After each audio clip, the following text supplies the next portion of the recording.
Me wa London. Baby, I'm a warrior, Walthamstow. What we hear in Queeby.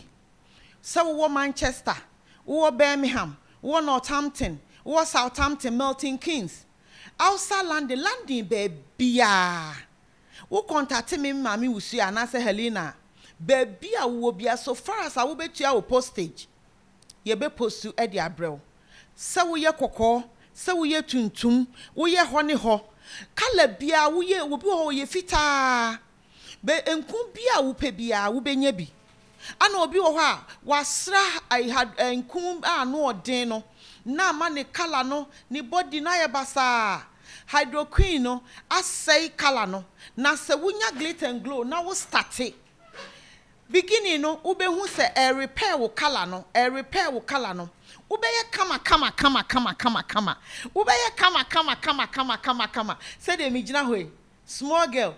Hey enkuno baby anya fe na wo betete samna asra wo ho obi wa na nso oben ye wo na nso oben cream ye wo can I say stretch marks bibia anom ye wo whitening wo se wo a wo ye kokko wo ye fita wo pese wo ye fita bibia wo pa wo hwe wo ringe Santiago kra anase na brown wo Ghana enkum bia wo pe bia wo benya bi na me de me kan landing for contact me baby a wo bia me de bebrel me wo fie 24 hours enti anytime bia wo pesa wo frame me numbers me enu nyina so a baby a wo bia de how bia wo ka kire me a me sort problem na ma glitter and glow na ye wi ani aba organic product so konkonte enkatie rere ende esese kwa de wache powder ye wo prekese powder ye wo ginger powder ye wo honey wo ho bibia konkonte ye echese enwo zomi everything bibia wo de wo hwehwe sa product ya Ghana hwehwe Nana Brown anase Mr Santiago eba landing so a contact mami wusia Helena, baby a wo bia no ye di bi bebro bibia wo ho wache powder crown so e wo ho enti bibia ni ho a wo hwehwe a won sanka enti ni nyina ye glit and glow ebusiafo mi chiachiamo modi se akire bru wa konkonkonko alias atara ota free na one strike abako pa na make say J Ghana TV kwankwansa etro wo de won kai krampa wo de ka Papa JJ Lawrence wo de wo J Ghana TV YouTube subscribe na be hu nsem me de me wi o wa akwa hwe ni so ade bye.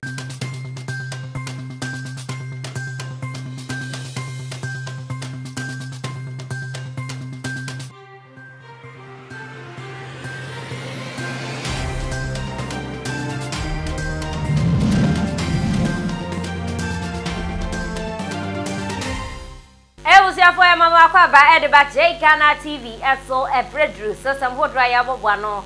Yade ever so more cassia bocans away, a cassia bottle. Watch my live, our YouTube, Facebook, and Instagram. We a newcomer has subscribed. For send me a notification bell, so say I did will be a once I everything I can like and I share. Emma for France so intimate and should more reviews or drink channel so and when you're here pan into comment section no for mammy I mean to be kind of come and fa Emma wo dear a ye cassia bottle and a dear not yes sianessa and to ya actress Reverend Evangelist Dr. Mama Pats Nana Agradaa akwakunya akwenshia wakwakunya accident ewo kwewu about wo empress one so na enti ya yenya echese wo committee ewo Rock City eye kwewu manimu na wo committee ni wie ya wo befie na na chese wakwakonya akwanhia brane pa wo hwe sedie ka no esi amoa na wo hwe sedie ka na aye na wutibu se esama so toye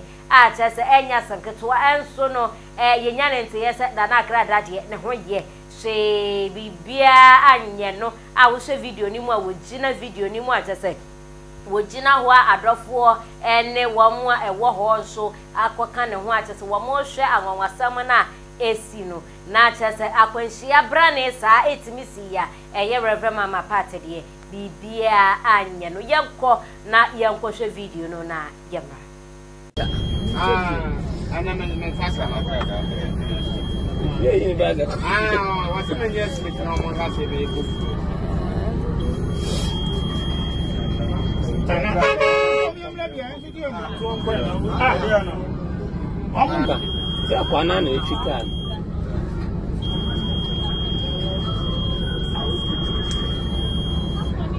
Oh, no, no, quiet. You ever say your friend?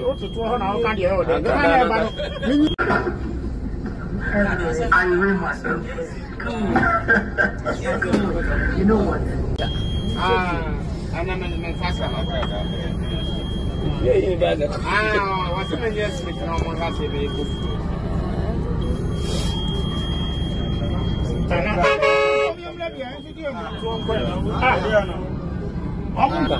Yeah, banana, if you can.